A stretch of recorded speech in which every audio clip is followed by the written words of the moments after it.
You are listening to the Outright Proud podcast. I'm Whitney Pfeifer, Outright's Program Manager for Global LGBTQI+ Inclusive Democracy.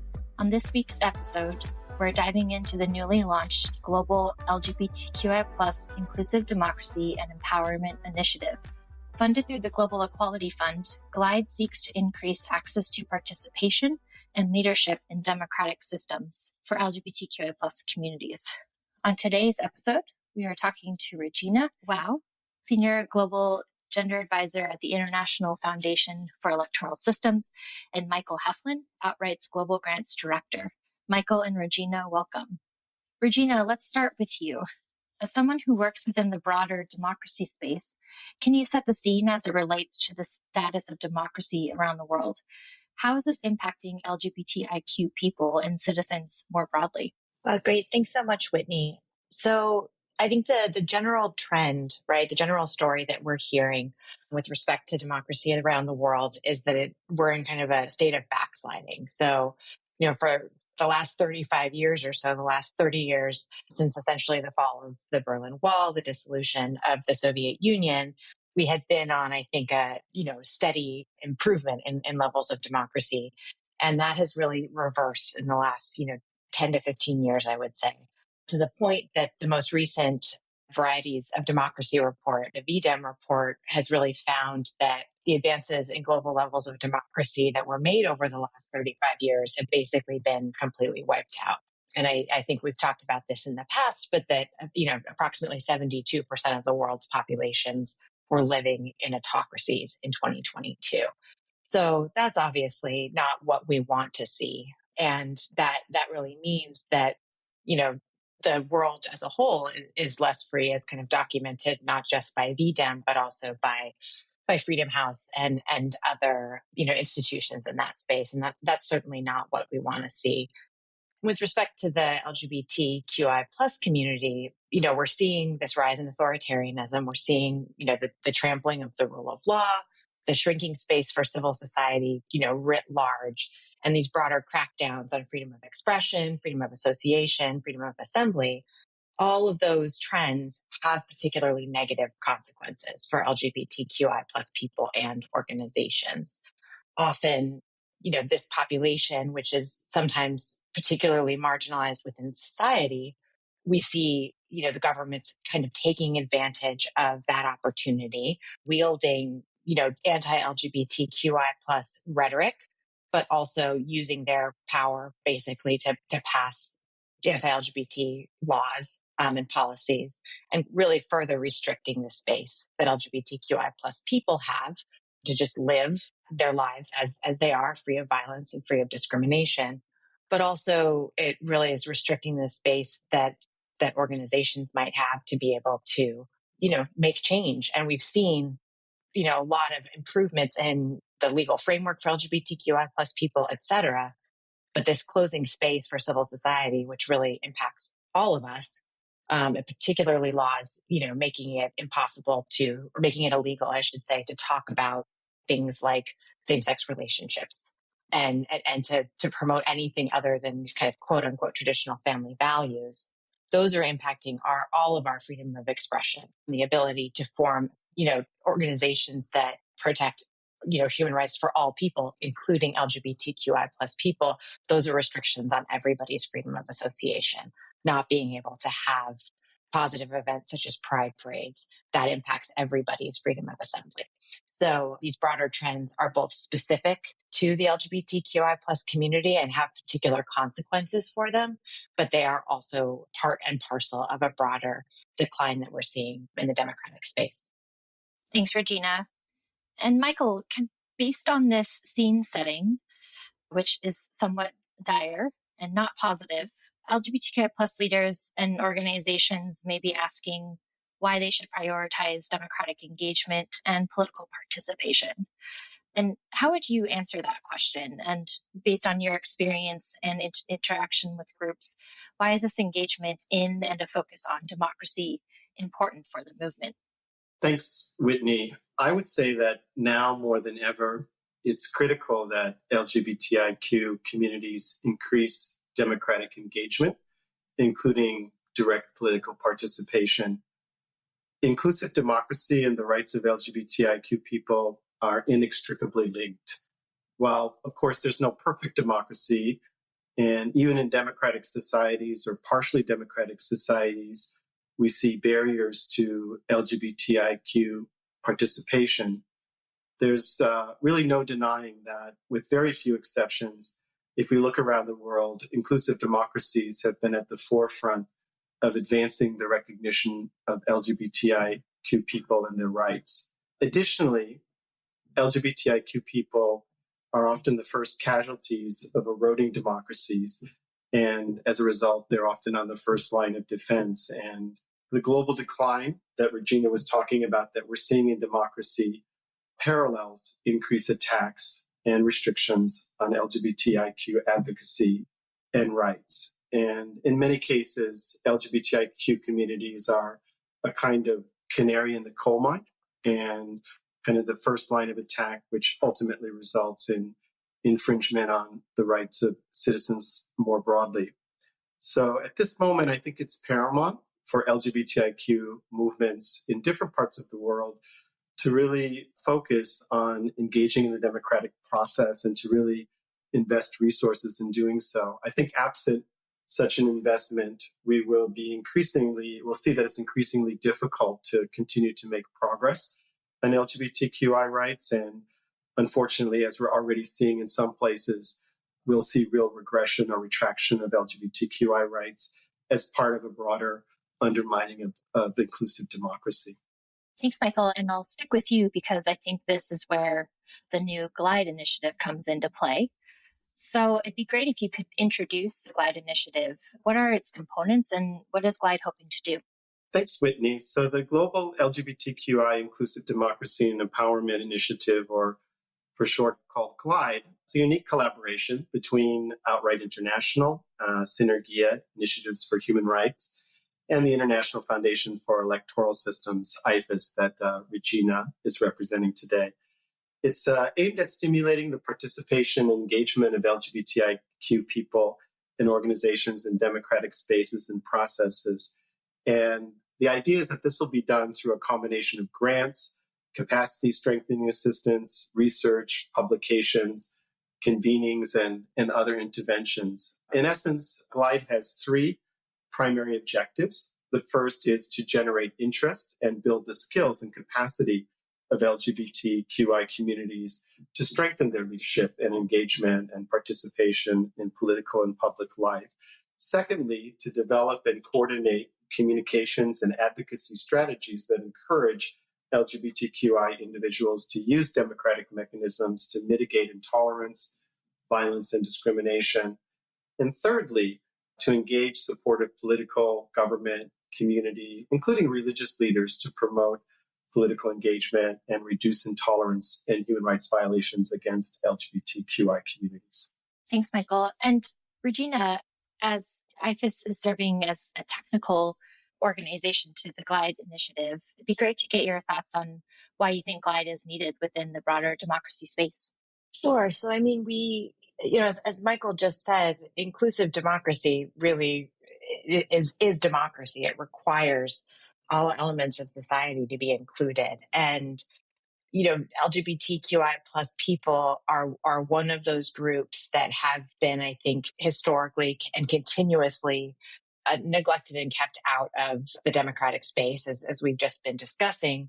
And, this is kind of part and parcel with a broader challenge of representative democracy, right? What we see when we're looking around the world is that our leaders do not look, as a general rule, like the populations that they're representing.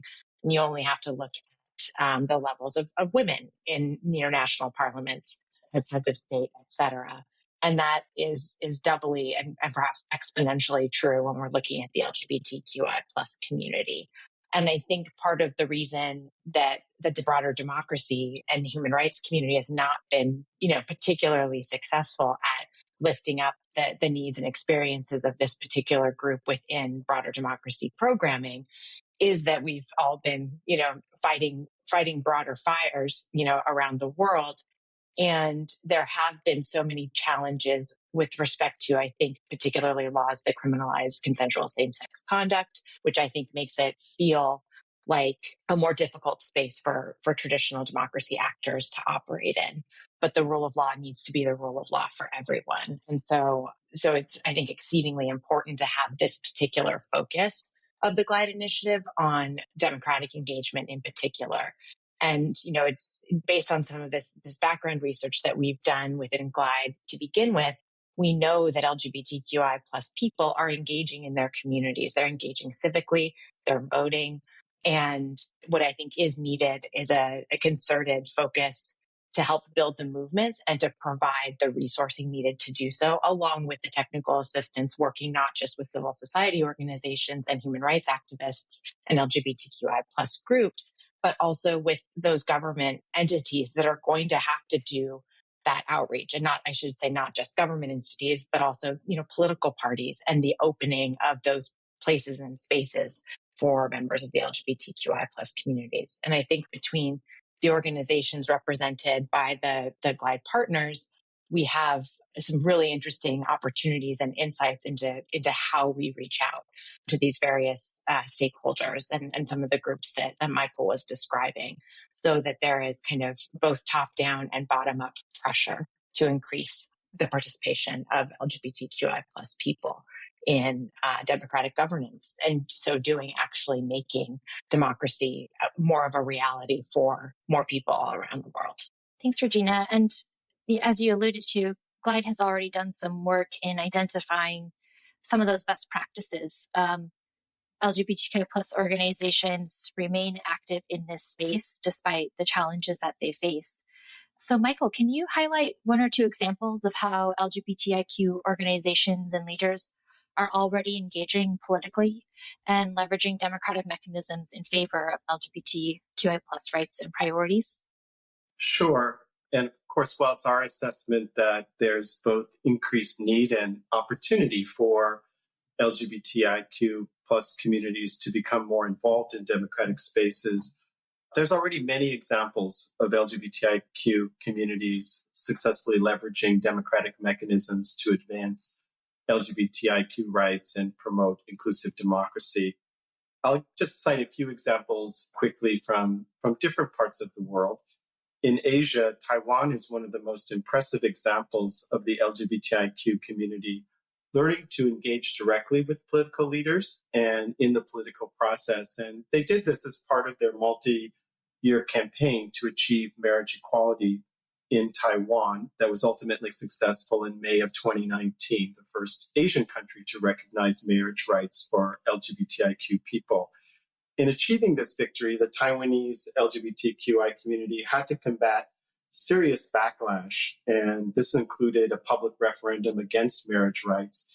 But ultimately, through engaging across the political spectrum and through a broad public campaign, they were able to build both political and public support and ultimately get the Taiwanese legislature and president to sign a marriage law into effect. And it's interesting that in Taiwan, this issue, although it was an issue about LGBTQI rights, became a much broader issue within the society and really became an issue about, what kind of society Taiwan was going to become and what kind of inclusive democracy Taiwan was going to develop.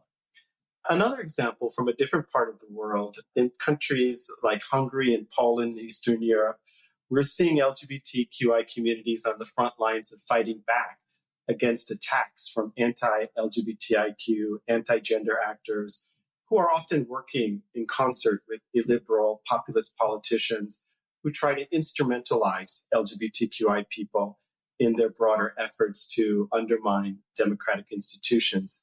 But we're seeing some really strong efforts, including in Poland, where the LGBTQI communities have been able to use a combination of leveraging the European Union and mobilizing local communities throughout Poland to successfully push back against local ordinances declaring those local communities to be LGBT-free zones. In many cases, they succeeded in getting those ordinances overturned.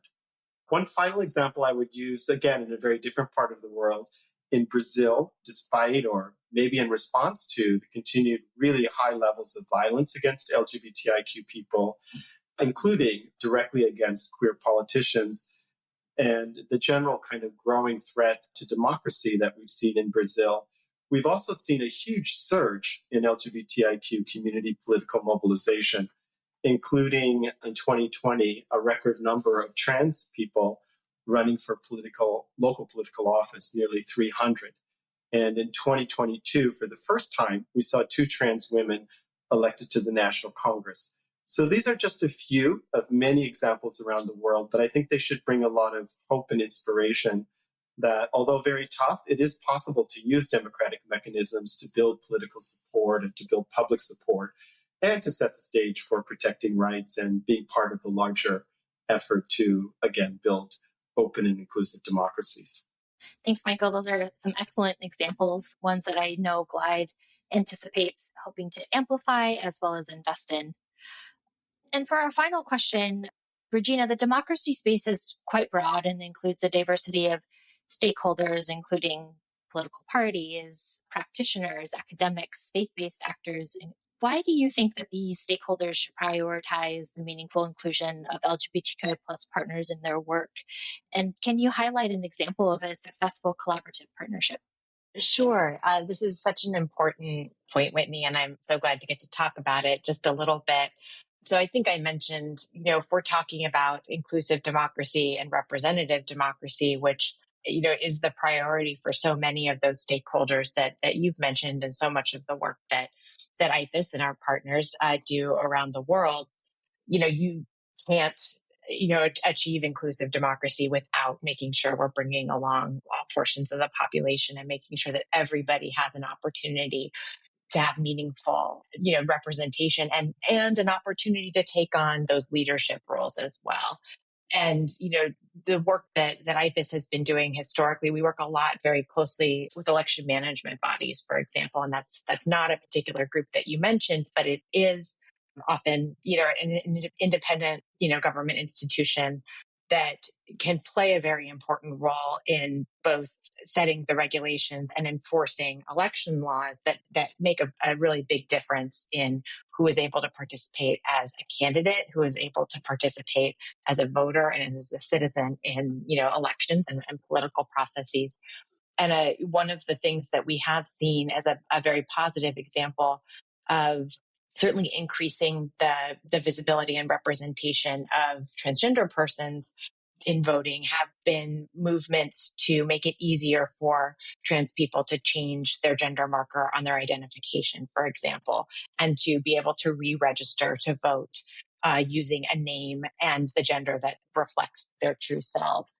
And providing that type of training to, election officials and also just sometimes registration officials, so that when folks show up and say, I would like to change, the name on my identification, I would like to change my gender marker, in those places where that we're doing so is legal. We've had some great success in countries like Guatemala and in Pakistan, helping to increase the connections between civil society and the election management bodies, so that, and there's still a long way to go in terms of making this, a lived reality for everybody in those countries, but doing things like encouraging the reduction or the elimination of the fees that are sometimes associated with, changing your registration, which makes it easier for people who may have less economic resources, which unfortunately disproportionately is true for the trans community in many places. So giving them that opportunity to, re-register to vote without having to pay the fees associated with that, that's an incredibly important and really practical thing that makes it possible for people to take advantage of those laws in those places where it is possible to change your gender marker. In places where those things have happened, making sure that we're providing that technical assistance and capacity strengthening for election officials, for poll workers, many of whom kind of are trained and show up right before an election, so that they understand that when somebody shows up with this particular type of identification or says that they want to vote in the special circumstances line, as opposed to having to line up by gender, which is true in a lot of countries, that those people are prepared to respect the rights and the rules that are in place in those countries. And that's a big step, I think, in the right direction. Although, as we know from our work and the reason that GLIDE exists, there's many, many other important steps that need to be taken as well. But I think that's an example of some successful partnerships that we're seeing right now, where we're bringing together those institutional officials on one side of the stakeholder space and really leveraging all of the expertise and the lived experience in civil society and seeing those collaborations really pay off. Thanks, Regina. And I hope that GLIDE will be part of many more successful collaborative partnerships with IFES and other democracy actors. Well, thank you, Regina and Michael, for this conversation. I suspect it will be the first of many on this topic. And to our listeners, thank you for listening. And remember that our strengths and values make us different. And at Outright International, these are built on our purpose and cause. So together for LGBTIQ lives, Outright. Until next time, goodbye.